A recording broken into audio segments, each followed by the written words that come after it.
자, 11번 문제 보도록 하겠습니다. 자, 다음은 부가가치 세법상 사업자 단위과세 제도에 대한 설명이다.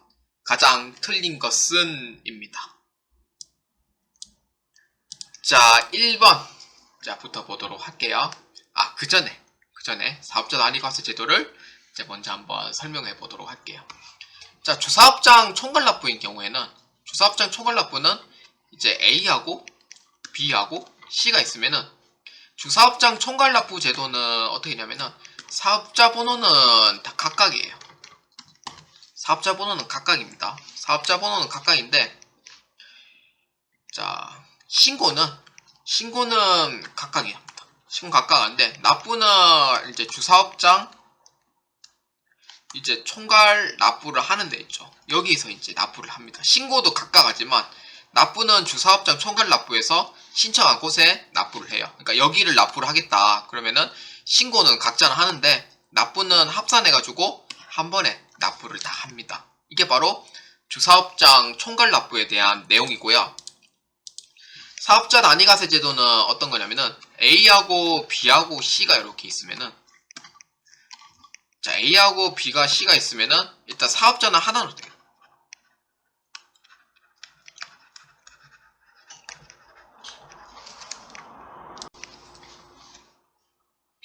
그러니까 사업자는 하나의 번호가 돼요. 하나의 번호가 되고요.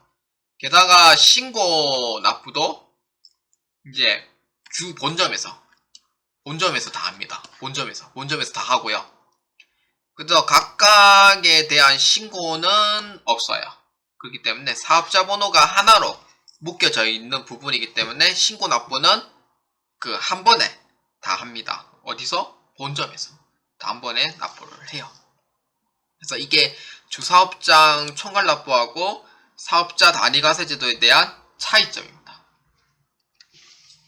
자, 한번 볼게요. 자, 1번 사업장이 둘 이상 있는 경우에는 사업자 단위과세 제도를 신청하여 주된 사업장에서 부가가치세를 일괄하여 신고 납부 세금 계산서를 수수할 수 있다. 맞는 얘기죠. 사업자 단위과세 제도 아까 뭐랬어요? 사업자 번호가 하나죠. 사업자 번호는 하나인데, 그러니까 본점 있고 지점이 두 개 있어요. 사업자 번호 하나예요. 이게 바로 주사업장 총괄 납부의 특징이죠. 맞아요. 그 다음 2번 주된 사업장은 법인의 본점, 주사무소 포함합니다. 개인의 주사무소로 한다. 맞는 얘기예요. 다만 법인의 경우에는 지점을 주된 사업장으로 할 수 있다. 이 부분이 틀렸어요. 어디 틀렸냐? 지점이 아니고요. 주사업장 총괄 납부는 본점만 사업장으로 신청할 수가 있어요. 그래서 지점이 아닌 본점만 사업을 신청할 수 있기 때문에 정답은 2번이 되고요. 자, 계속해서 한번 얘기도 해볼게요. 자, 3번 주된 사업장에 한 개의 사업자 번호로 부여한다. 맞는 얘기였죠. 사업자 번호가 하나. 자, 4번입니다. 사업장 단위로 등록한 사업자가 사업자 단위과세 사업자로 변경하려면 사업자 단위과세 사업자로 적용받으려는 과세 기간 개시 20일 전까지 변경 등록을 신청해야 합니다. 맞는 얘기죠. 근데 이건 변경 등록은 주사업장 총괄 납부하고 똑같아요. 주사업장 총괄 납부도 개시 전 20일까지예요. 20일까지 뭐 해약을 할 거냐, 아니면 등록할 거냐, 이렇게 얘기하고요. 사업자 단위과세도 똑같아요. 개시 전 20일 전까지 변경 등록 신청해 줘야 돼요. 나 안 하겠다. 그러면은 거기서 이제 각각 그렇게 되는 거죠. 근데 만약에 뭐 어떤 사유로 인해서 뭐 정정하겠다, 뭐 그러면은 변경 등록 신청하면 되죠. 이렇게 해서 보시면 되고요. 그래서 답은 2번이 되고요. 3번하고 4번은 맞는 얘기가 됩니다. 그래서 정답은 2번입니다. 자, 아까 지점이 아닌 뭐였죠? 본점이었죠. 이렇게 정답이 됩니다.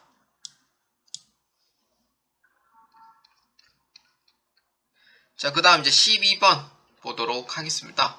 자, 12번. 다음은 부가가치 세법상 영세율과 면세에 대한 설명이다. 가장 틀린 것은 입니다. 자, 영세율과 면세에 대한 설명이에요. 영세율과 면세에 대한 설명. 가장 틀린 것은 입니다. 자, 1번. 재화의 공급에 수출에 해당되면은 면세에 적용한다. 이거는 1번부터 틀렸죠. 재화의 공급이 수출에 해당하면은 뭐예요? 영세죠. 영세. 면세는 뭐예요?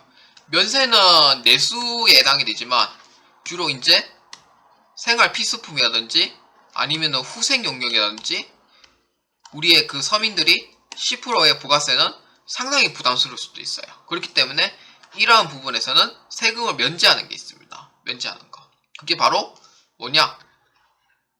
면세다. 이렇게 보시면 돼요. 그래서 1번은 답이 틀렸어요. 면세가 아닌 뭐라? 영세로 적용해요. 이게 맞는 얘기고요. 2번하고 3번, 4번도 계속 보겠습니다. 자, 2번. 면세 사업자는 부가가치 세법상 납세 의무가 없다. 맞는 얘기죠. 면세 사업자는 소득세법이나 법인세법에 의해서 설립이 됩니다. 그래서 부가세는 납세 의무자가 없어요. 그 다음 3번. 간이가세자는 간이가세를 포기하지 않아도 영세율을 적용받을 수 있다. 많은 얘기죠. 근데 면세인 경우에는 영세 적용을 못 받아요. 그렇기 때문에 면세 포기를 해야 됩니다. 면세 포기를 하고 영세를 적용을 받아야 돼요. 그래서 이게 좀 다른 점이고요. 4번은 토지는 다들 아시겠지만 면세에 해당이 됩니다. 토지는 면세이기 때문에 부가가치세가 면제된다 라는 얘기가 맞는 얘기입니다. 그래서 12번에는 정답이 몇 번이냐면은 그렇죠. 정답은 1번이다 라고 보시면 되겠습니다.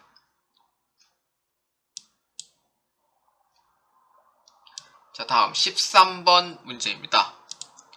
자, 다음은 수정 세금계산서 또는 수정 전자세금계산서의 발급 사유 및 발급 절차를 설명할 것이다.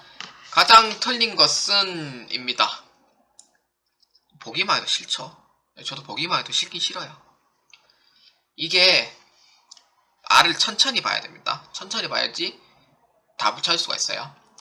자, 1번 계약의 해제로 제한한 용역이 공급되지 않은 경우. 자, 이 문제는 어디까지가 맞냐면 계약이 해제된 때에 계약 해제일로 적고요. 비고란에 작성일 덧붙여 붉은색 글씨를 쓰거나 음의 표시로 하여 발급한다. 그러니까 즉 해지하는 경우에는 해약일로 작성을 하는 게 맞아요. 그 다음에 2번 면세 등 발급 대상이 아닌 거래 있죠. 이거는 최초 거래일. 최초 거래일을 작성을 합니다. 3번은 처음 공급한 재화가 환입된 경우인데 환입된 경우는요.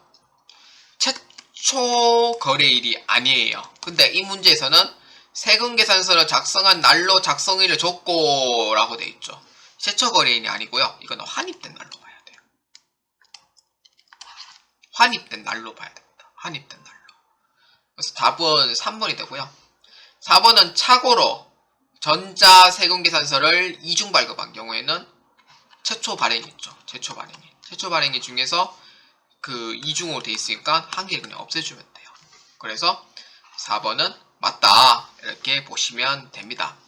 그래서 정답은 몇 번? 3번이다. 라고 보시면 됩니다. 그러니까 어디에 틀렸냐고 또 이제 궁금해서 물어보실 수 있죠. 처음 세금계산서를 작성한 날을 작성이 적고라는 게 아니고 환입된 날을 작성일로 적고가 올 많은 표현이에요. 그래서 13번의 답은 3번이다 라고 보시면 됩니다.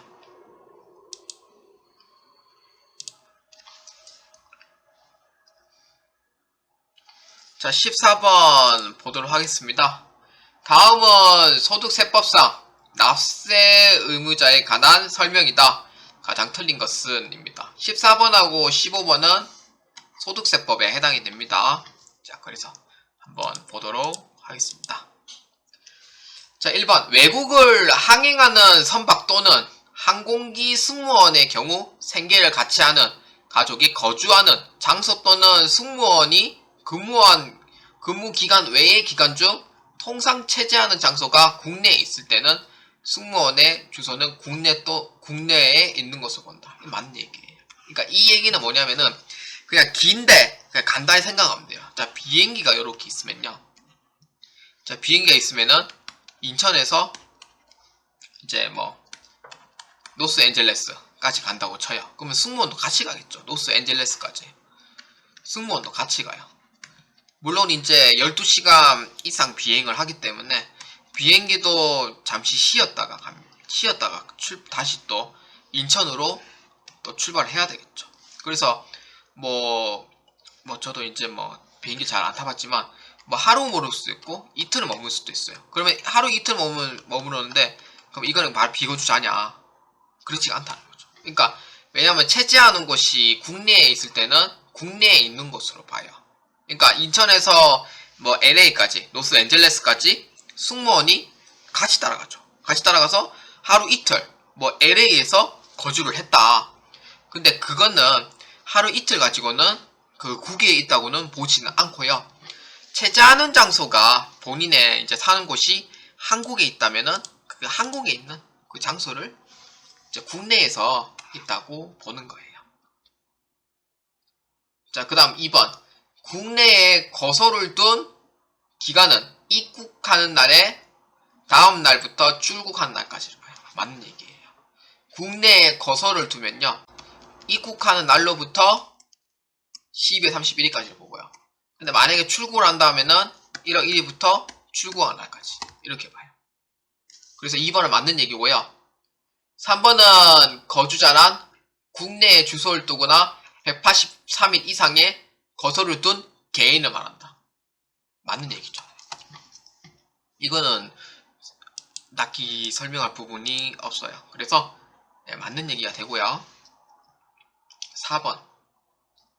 영국의 시민권자나 영주권자의 경우 무조건 비거주자를 본다. 이 말도 안 되는 소리죠. 영국의 시민권자나 뭐 영주권자의 경우에는 무조건 비거주자 된다? 이 말도 안 되는 얘기예요. 왜? 183일 이상이 지나면 거주자로 봐야 되기 때문에 그래서 4번의 답은 될 수가 없어요. 그래서 14번의 답은 몇 번? 예, 4번이다 라고 보시면 됩니다. 그래서 14번의 답은 예, 4번입니다. 예, 15번 보겠습니다. 다음은 소득세법상 결손금과 2월 결손금에 관한 설명이다. 가장 틀린 것은 입니다. 자, 1번. 해당 과세 기간에 소득금액에 대하여 추계 신고를 하거나 추계 조사 결정하는 경우에는 예외 없이 2월 결손금 규정을 적용하지 않는다. 답은 1번인데요. 추계를 한다고 해서 2월 결손금이 안 되는 건 아닙니다. 2월 결손금은 적용이 가능합니다. 그래서 이게 이제 1번이 답이 되고요. 그러면 2번, 3번, 4번도 예, 계속 볼게요. 자, 2번. 사업소득의 2월 결손금은 사업소득, 근로소득, 연금소득, 기타소득, 이자소득, 배당소득의 순서를 공제한다. 맞는 얘기죠. 그런데 사업, 그 다음에 근로, 그 다음에 연금, 기타, 그 다음에 이자, 배당, 순 이렇게 순서대로 2월 결손금을 공제해서 나가는 게 맞고요. 3번. 주거용 건물 임대 외에 부동산 임대업에 발생한 2월 결손금은 타 소득에서 공제할 수 없다. 맞는 얘기예요. 그러니까 즉 임대업을 하시는 분들은 임대업에서 발생하는 이 결손금만 공제를 할 수가 있지 다른 데는 공제는 불가능하다는 거예요. 그래서 3번은 맞는 얘기고요. 4번은 결손금 및 2월 결손금을 공제할 때 해당 과세 기간에 결손금이 발생하고 2월 결손금이 있는 경우에는 그 과세 기간에 결손금을 먼저 소득금액에서 공제한다입니다. 그러니까 결손금 및 2월 결손금을 공제를 할 때 해당 과세 기간에 결손금이 발생하고, 그러니까 2월 결손금이 있는 경우에는 그 과세 기간에 결손금 먼저 소득금액 공제한다. 이 맞는 얘기예요. 그러니까 즉 2020년에 기속을 따졌을 때 뭐 결손이 2억이더라. 근데 2월 결손금이 5억이 있더라. 그러면 어느 것부터 우선적으로 보겠어요? 그렇죠. 과세 기간에 결손금을 먼저 두고요. 1순위죠. 그 다음에 2순위는 2월 결손금을 둔다는 거예요. 그래서 4번에 대한 얘기도 맞습니다. 그래서 정답은 몇 번? 그렇죠. 15번에 1번이다 라고 보시면 되겠습니다. 자, 그러면은 이제 문제를 한번 답안 작성에 한번 입력을 해보도록 하겠습니다. 자, 11번의 답은 2번, 그 다음에 12번의 답은 1번, 13번의 답은 3번, 14번의 답은 4번, 15번의 답은 1번으로 보시면 되겠습니다.